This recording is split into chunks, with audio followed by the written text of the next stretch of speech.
ஒரு சூப்பரான சிக்கன் வறுவல் வந்து எப்படி செய்கிறது அப்படிங்கிறத பார்க்கலாமா? ஸோ வாங்க வீடியோக்குள்ளே போய் எப்படி செய்கிறது அப்படிங்கிறத பார்க்கலாம். அதுக்கு ஒரு கடாய் எடுத்து ஒரு துண்டு பட்டை, 2 கிராம்பு, ஒரு ஏலக்காய், ஒரு பிரிஞ்சி இலை, 3 காஞ்ச மிளகாய், 1 ஸ்பூன் அளவுக்கு கொத்தமல்லி, தென் 1 ஸ்பூன் வந்து ஜீரகம், 1லேருந்து 1½ ஸ்பூன் மிளகு வந்து ஆட் பண்ணிக்கலாம். இதில் நம்ம மிளகாத்தூள்லாம் ஆட் பண்ண போகிறதில்ல. ஸோ இந்த காஞ்ச மிளகாவும் மிளகோட காரம் மட்டும்தான். தென் 1 ஸ்பூன் அளவுக்கு வந்து சோம்பு ஆட் பண்ணி நல்லா வந்து ட்ரை ரோஸ்ட் பண்ணிக்கலாம். இது நல்லா வந்து வாசனை வர அளவுக்கு நல்லா ட்ரை ரோஸ்ட் பண்ணிவிட்டு, ஒரு கைப்பிடி அளவுக்கு வந்து நம்ம கருவேப்பிலை இருக்கு இல்லையா, கருவேப்பிலை வந்து எடுத்துகிட்டு அதையும் வந்து இதோட சேர்த்து ட்ரை ரோஸ்ட் பண்ணிக்கலாம். கருவேப்பிலை நல்லா வந்து கிறிஸ்பி ஆகிற அளவுக்கு வந்து நல்லா ட்ரை ரோஸ்ட் பண்ணி எடுத்துக்கலாம். இப்போது இது வந்து நல்லா ஆறட்டும். ஆறுனதுக்கப்புறம் நம்ம ஒரு மிக்ஸி ஜாரில் போட்டு அரைச்சி எடுத்துக்கலாம்.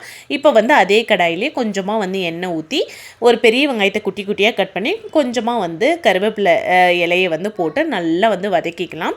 இது வந்து நல்லா சாப் பண்ணிக்கோங்க.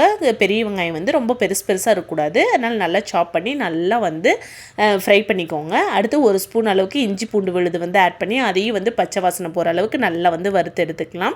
நெக்ஸ்ட்டு நான் இங்கே ஒரு 1/2 kg அளவுக்கு சிக்கன் வந்து மஞ்சத்தூள் போட்டு வாஷ் பண்ணி எடுத்து வச்சுருக்கேன். அதையும் வந்து இதோட வந்து நல்லா ஆட் பண்ணிவிட்டு நல்லாவே வந்து கலரி விட்டுக்கலாம்.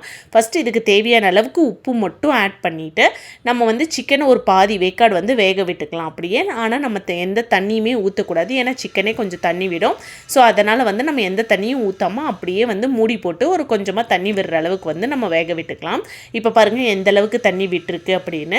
ஸோ இந்த ஸ்டேஜில் வந்து நம்ம அரைச்சி வச்சுருக்கோம் இல்லையா, அந்த பவுடரை வந்து ஆட் பண்ணி நல்லா வந்து அந்த பவுடர் எல்லாமே எசன்ஸ் எல்லாமே அந்த சிக்கனுக்குள்ளே போகிற அளவுக்கு கொஞ்சம் நேரம் வந்து நம்ம விட்டு எடுத்துட்டா ஒரு சூப்பரான சிக்கன் வறுவல் வந்து ரெடி ஆகிடும்.